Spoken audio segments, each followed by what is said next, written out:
ನಮಸ್ಕಾರ ವೀಕ್ಷಕರೇ. ಇಂಡಿ ಒಕ್ಕೂಟ ಕಟ್ಟಿದ ಕಾಂಗ್ರೆಸ್ಗೆ ಸತತ ಹಿನ್ನಡೆ ಆಗ್ತಾ ಇರೋದನ್ನ ನೋಡ್ತಾನೆ ಇದ್ದೀವಿ. ಒಬ್ಬೊಬ್ಬರಾಗಿ ಕಾಂಗ್ರೆಸ್ ವಿರುದ್ಧ ಧ್ವನಿ ಏರಿಸ್ತಾ ಹೊರಗೆ ಕಾಲಿಡ್ತಾ ಇದ್ದು ಮತ್ತೊಂದು ಒಕ್ಕೂಟ ಕಟ್ಟೋ ಯೋಚನೆಯಲ್ಲಿದ್ದಾರೆ. ಈ ಹೊತ್ತಲ್ಲಿ ಜಮ್ಮು ಕಾಶ್ಮೀರದ ಪ್ರತ್ಯೇಕವಾದಿ ನಾಯಕ ಸಿಎಂ ಒಮರ್ ಅಬ್ದುಲ್ಲಾ ತಂದೆ ಫಾರೂಕ್ ಅಬ್ದುಲ್ಲಾ ಕೂಡ ಬಿಜೆಪಿಯನ್ನು ಹಾಡಿ ಹೊಗಳ್ತಾ ಇದ್ದು ಪರೋಕ್ಷವಾಗಿ ಕಾಂಗ್ರೆಸ್ಗೆ ಟಕ್ಕರ್ ಕೊಡ್ತಾ ಇದ್ದಾರೆ. ಅಲ್ಲದೆ ನಾನೊಬ್ಬ ಹೆಮ್ಮೆಯ ಭಾರತೀಯ ಅಂತ ಹೇಳ್ಕೊಂಡಿದ್ದಾರೆ. ಈ ಬೆಳವಣಿಗೆ ನಿರೀಕ್ಷಿತವೋ ಅನಿರೀಕ್ಷಿತವೋ ಗೊತ್ತಿಲ್ಲ, ಆದ್ರೆ ಅದರಿಂದ ಆಚೆಗೆ ಕಾಂಗ್ರೆಸ್ನ ಮುಂದಿನ ಯೋಜನೆಗಳಿಗೆ ಇದು ದೊಡ್ಡ ಹೊಡೆತ ಕೊಟ್ಟಂತಾಗಿದೆ.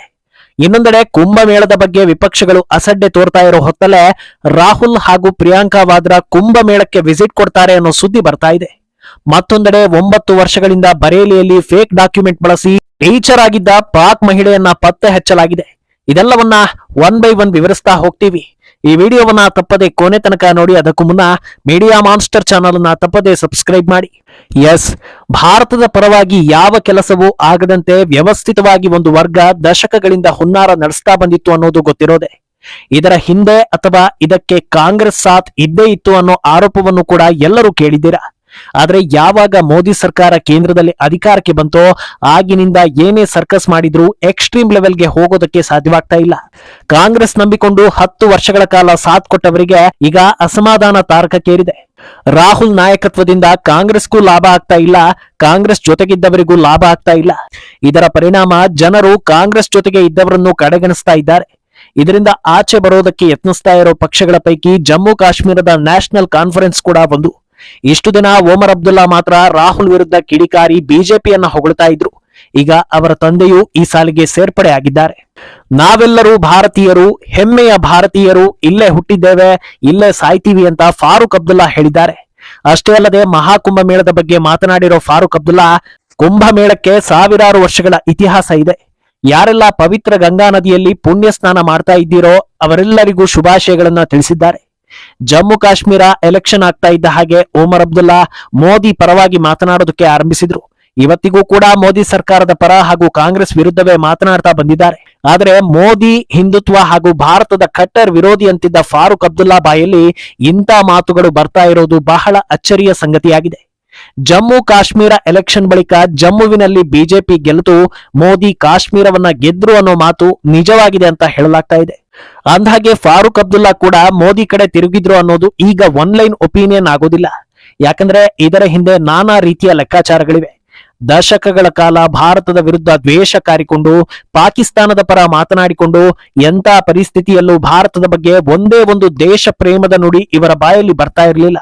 ಆದ್ರೆ ಈಗ ಮಗನ ಹಾದಿಯನ್ನ ಹಿಡಿದಿದ್ದಾರೆ ಅಂದ್ರೆ ವಾಸ್ತವ ಅರ್ಥ ಆಗಿದೆ ಅನ್ನೋ ನಿಟ್ಟಿನಲ್ಲಿ ಚರ್ಚೆಗಳಾಗ್ತಾ ಇವೆ. ಕಾಂಗ್ರೆಸ್ ಅನ್ನ ಬೆಂಬಲಿಸೋದ್ರಿಂದ, ಪಾಕಿಸ್ತಾನಕ್ಕೆ ಕುಮ್ಮಕ್ಕು ಕೊಡೋದ್ರಿಂದ, ಜನರನ್ನ ಎತ್ತಿ ಕಟ್ಟೋದ್ರಿಂದ ಖುದ್ದು ನಮಗೂ ಲಾಭ ಇಲ್ಲ. ಅದರ ಬದಲಿಗೆ ಸಂವಿಧಾನಿಕವಾಗಿ ಎಲೆಕ್ಷನ್ ನಡೆದಾಗ ಅಧಿಕಾರ ಸಿಕ್ಕಿದೆ ಅಂದ್ರೆ ಅಡ್ಡದಾರಿ ಯಾಕೆ ಅಗತ್ಯ ಇದೆ? ಮೋದಿ ಜೊತೆಗೆ ಸೇರ್ಕೊಂಡ್ರೆ ಕಾಶ್ಮೀರಕ್ಕೆ ಫಂಡ್ ಬರುತ್ತೆ, ರಾಜಕೀಯವನ್ನ ಮುಂದುವರ್ಸ್ಕೊಂಡು ಹೋಗ್ಬೋದು ಅನ್ನೋದು ಮನದಟ್ಟಾಗಿದೆ.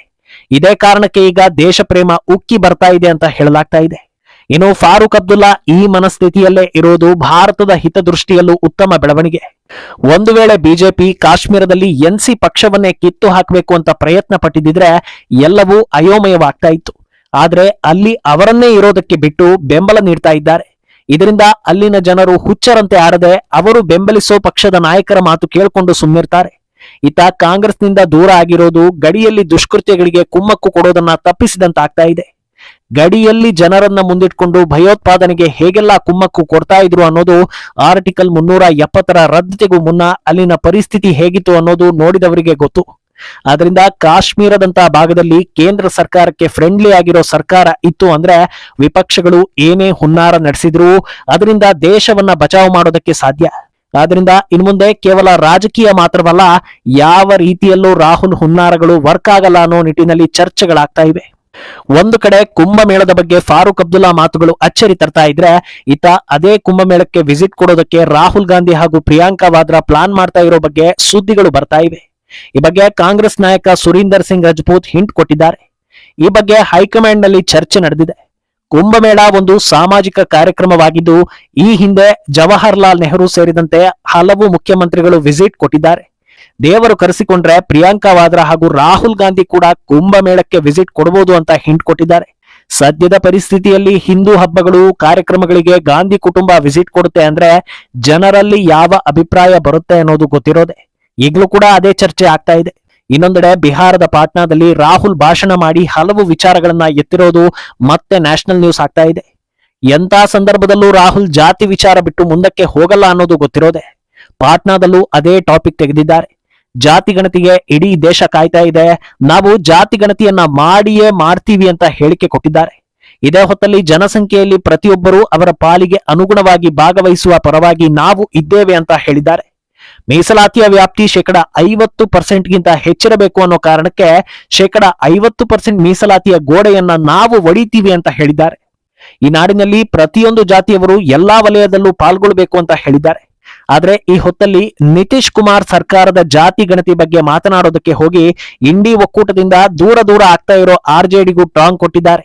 ಬಿಹಾರದ ಜಾತಿ ಗಣತಿ ಕುರಿತು ಪ್ರಶ್ನೆಗಳನ್ನ ಎತ್ತಿದ್ದು ಈ ಜಾತಿ ಗಣತಿ ಸುಳ್ಳು ಅಂತ ಹೇಳಿದ್ದಾರೆ. ನಿಸ್ಸಂಶಯವಾಗಿ ಹೀಗೆ ಹೇಳೋ ಮೂಲಕ ರಾಹುಲ್ ಗಾಂಧಿ ಒಂದು ರೀತಿಯಲ್ಲಿ ಆಗಿನ ಉಪಮುಖ್ಯಮಂತ್ರಿ ತೇಜಸ್ವಿ ಯಾದವ್ಗೆ ಇರುಸು ಮುರುಸು ಮಾಡಿದ್ದಾರೆ.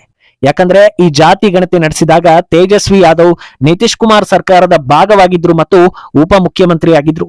ಈ ಜಾತಿ ಗಣತಿಯ ಕ್ರೆಡಿಟ್ ಅನ್ನ ಅವರು ಕೂಡ ತೆಗೆದುಕೊಂಡಿದ್ರು. ಈಗ ರಾಹುಲ್ ಈ ರೀತಿ ಹೇಳಿರೋದು ಪರೋಕ್ಷವಾಗಿ ಟಾಂಗ್ ಕೊಟ್ಟಂತಾಗಿದ್ದು ಬಿಜೆಪಿಗೆ ಅಸ್ತ್ರವಾಗಿದೆ. ಇದರ ಜೊತೆಗೆ ಆರ್ಎಸ್ಎಸ್ ಮುಖ್ಯಸ್ಥ ಮೋಹನ್ ಭಾಗವತ್ ಹೇಳಿಕೆಯನ್ನು ಅಸ್ತ್ರ ಮಾಡಿಕೊಂಡಿರೋ ರಾಹುಲ್ ರಾಮ ಮಂದಿರದ ಬಗ್ಗೆ ಚಕಾರ ಎತ್ತಿದ್ದಾರೆ.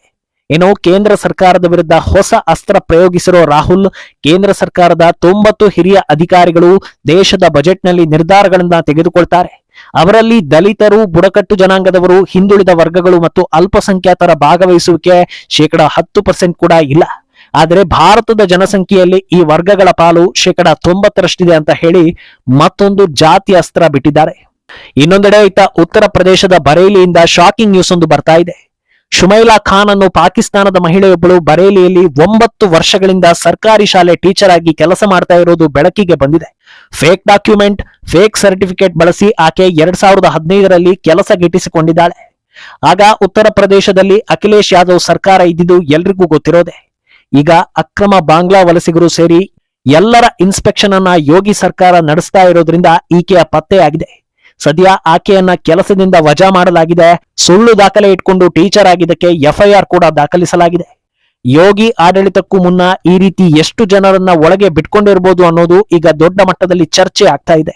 ಒಟ್ನಲ್ಲಿ ರಾಹುಲ್ ಸಂಘ ಬಿಟ್ಟವರೆಲ್ಲ ಬಿಜೆಪಿಗೆ ಹತ್ತಿರವಾಗ್ತಾ ಇದ್ದಾರೆ ಅನ್ನೋದಕ್ಕಿಂತಲೂ ನಾನೊಬ್ಬ ಭಾರತೀಯ ಅಂತ ಹೆಮ್ಮೆ ಪಡ್ತಾ ಇರೋದು ಖುಷಿ ವಿಚಾರವೇ. ಆದ್ರೆ ಯಾರು ಜೊತೆಗಿರ್ಲಿ, ಯಾರೇ ಬಿಟ್ಟು ಹೋಗ್ಲಿ, ನಮ್ಮ ನಿಲುವು ಮಾತ್ರ ಬದಲಾಗೋದಿಲ್ಲ ಅನ್ನೋ ಹಾಗೆ ರಾಹುಲ್ ಕೂಡ ಜಾತಿ ನಡುವೆ ಬೆಂಕಿ ಹಚ್ಚೋ ಕೆಲಸ ಮಾಡ್ತಾ ಇದ್ದಾರೆ ಅಂತ ಜನ ಹೇಳ್ತಾ ಇದ್ದಾರೆ.